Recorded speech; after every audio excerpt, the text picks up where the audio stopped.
Baik, bismillahirrahmanirrahim. Berikutnya insyaallah kita akan melanjutkan pembelajaran sifatul mubtada wal khabar. Sifat mubtada dan sifat khabar.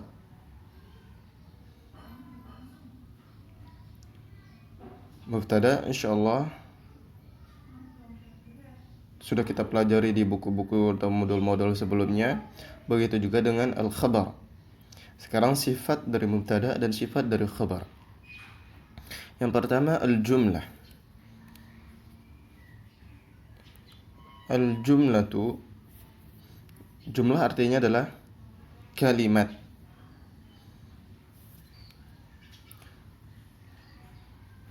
Kolom bawahnya ini adalah kalimat wal Qur'anul Karimu khairul kutub. Dan Al-Qur'an yang mulia adalah Al-Qur'anul Karim adalah sebaik-baik kitab. Terdiri dari beberapa kata terbentuk menjadi satu jumlah. Disebutkan di sini di kolom kedua mubtada. Maka kolom di bawahnya ini adalah Al-Qur'anu. Al-Qur'an yang ini kedudukannya dalam suatu jumlah dia sebagai mubtada. Mubtada.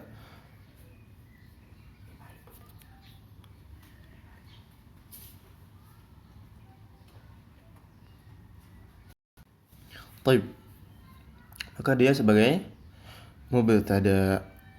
Kemudian kalimat atau kata Al-Karim adalah, dan ini sebagai pembahasan kita sebenarnya, Al-Karim kalau dalam posisi jumlahnya dia di sini kalimat kata yang kedua setelah Al-Qur'an. Maka posisinya sebagai sifat untuk mubtada. Mana mubtadanya? Mubtadanya adalah Al-Qur'an. Perlu kita ketahui syarat sifat untuk mubtada adalah dia harus sama dari segi ma'rifah atau nakirahnya. Dia harus sama. Maaf kalau mubtada dia harus sama dari segi ma'rifat atau nakirahnya. Kalau mubtada tentu ma'rifat. Al-Qur'an ma'rifat, maka Al-Karim pun harus ma'rifat. Khairul kutub, maka sebaik-baik Al-Qur'anul Karim khairul kutub. Khairun adalah sebagai khabar.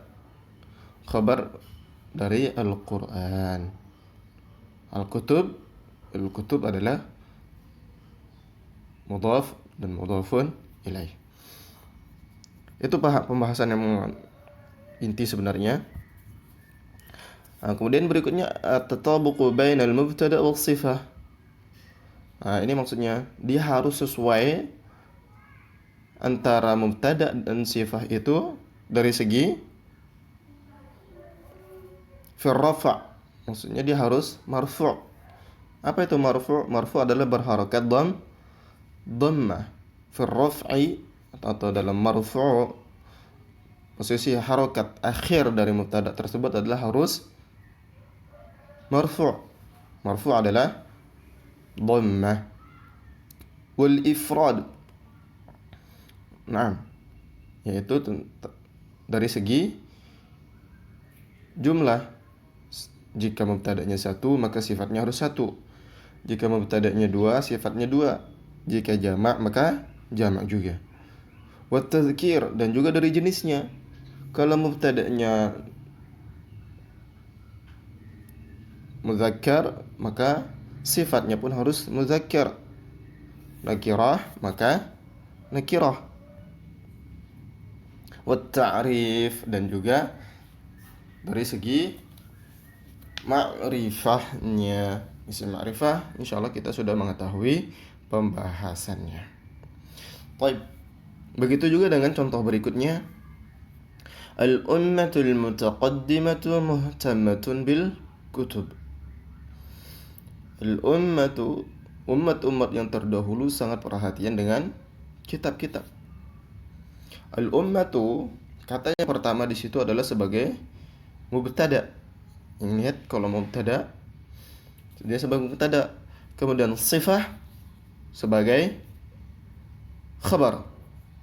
Maaf, al-mutaqaddimatu sebagai sifah. Kata yang kedua itu sebagai sifat untuk al-ummah. Tentu seperti tadi lagi harus sama, sesuai antara fil rafa', dia rafa'nya, marfu'nya, dhammahnya, harokat akhir maksudnya dia harus marfu'.